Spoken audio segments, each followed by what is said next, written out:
Baiklah, bismillahirrahmanirrahim. Assalamualaikum warahmatullahi wabarakatuh. Selamat pagi Ananda semua. Untuk hari ini kita akan belajar tentang sistem saraf, yang mana pada sistem saraf ini termasuk kepada sistem regulasi. Sistem regulasi ini meliputi tiga hal. Pertama, sistem saraf, kedua, sistem indera, dan ketiga, sistem hormon. Di bagian sistem saraf, nanti kita akan belajar tentang otak dan sumsum tulang belakang. Sedangkan pada sistem indera, kita akan belajar tentang lidah, hidung, mata, kulit, dan telinga. Yang pertama, salah satu ciri makhluk hidup. Nah, apakah Anda pernah berpikir kalau ciri makhluk hidup adalah menerima dan menanggapi rangsangan?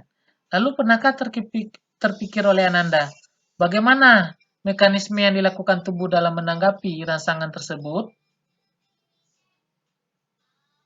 Nah, tubuh dapat bekerja dalam menerima dan menanggapi rangsangan karena memiliki sistem pengatur yang disebut dengan sistem regulasi. Seperti yang Bapak jelaskan di awal, sistem regulasi mencakup sistem saraf, indera, dan sistem hormon. Pertama, kita masuk sistem saraf terlebih dahulu. Sistem saraf itu terbagi kepada tiga macam materi. Pertama ada sel saraf, kedua sistem saraf pusat, ketiga sistem saraf tepi. Nah, kita masuk ke bagian pertama dulu, sel saraf. Sel saraf disebut juga dengan nama neuron. Kita tengok dari segi strukturnya terlebih dahulu. Nah, di sini kelihatan struktur dari sel saraf atau neuron, yang mana pada gambar sebelah kiri bisa ditengok, itu terdiri dari beberapa bagian.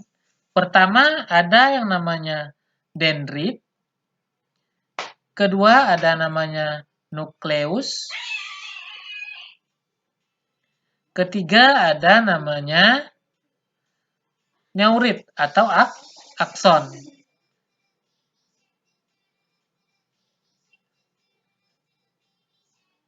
Nah, ini akson.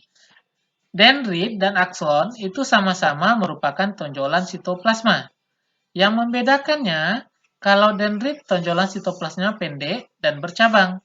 Sementara kalau neuroid atau akson, ini tonjolan sitoplasmanya panjang serta tidak bercabang.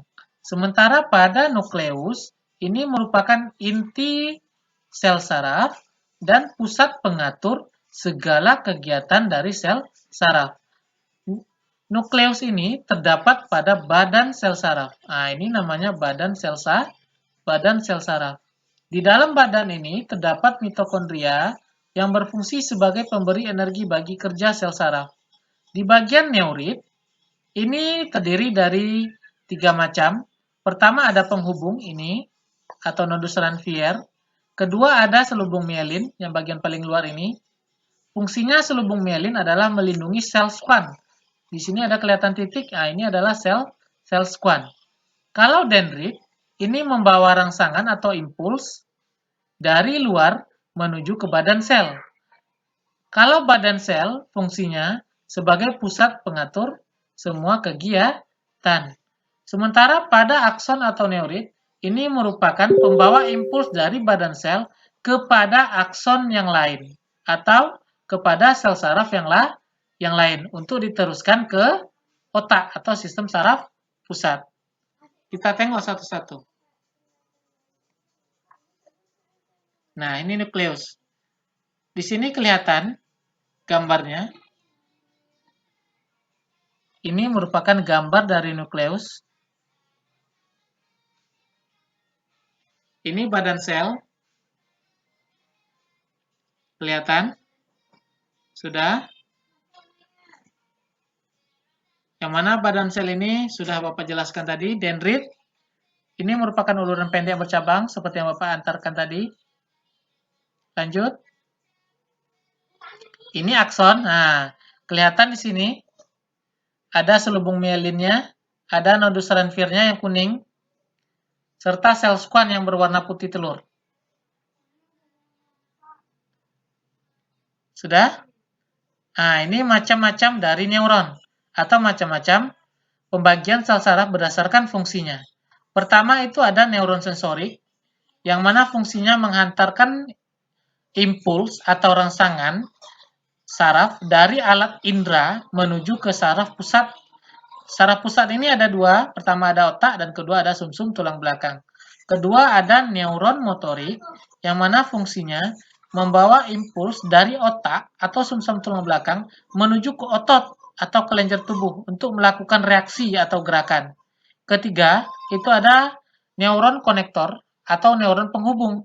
Fungsinya meneruskan rangsangan dari neuron sensorik ke neuron motorik. Nah, di sini selain penghubung antara satu dengan yang lain, itu ada juga sinapsis. Sinapsis ini merupakan transmitter atau penghubung. Kenapa? Karena dia menghubungkan antara sel saraf satu dengan sel saraf yang lain. Kalian akan mempelajarinya lebih jauh nanti pada saat tingkatan yang lebih tinggi. Nah, kita tengok impuls saraf. Ini merupakan impuls saraf yang mana terjadi tegangan-tegangan listrik di sini. Makanya kita bisa terkena aliran listrik apabila kesentrum oleh listrik. Karena tubuh kita mengandung listrik. Kita masuk ke sistem indera.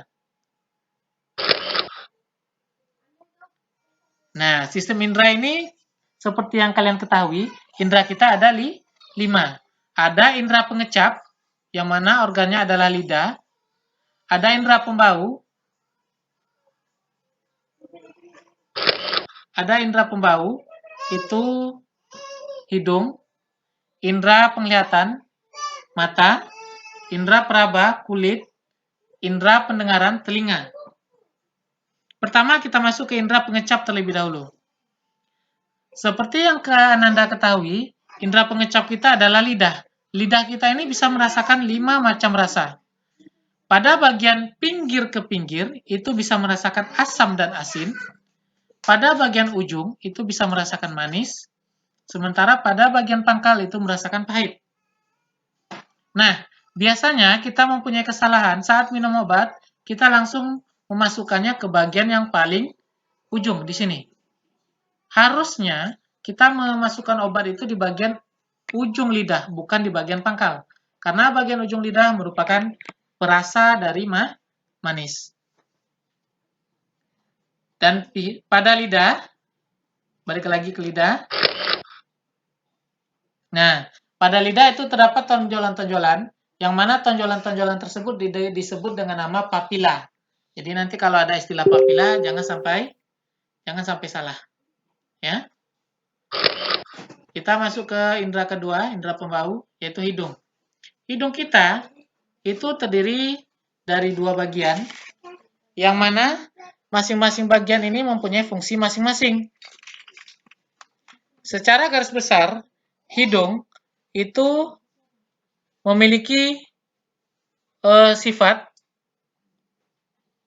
menerima bau. Yang mana bau tadi itu akan ditangkap oleh zat-zat lendir yang terdapat pada cairan hidung. Lalu ada juga rambut yang berfungsi untuk menangkap kotoran. Nah, sekianlah materi kita hari ini. Mungkin akan kita lanjutkan untuk yang indera penglihatan pada pertemuan selanjutnya. Salah dan janggal Bapak mohon maaf. Bapak akhiri, wassalamualaikum warahmatullahi wabarakatuh.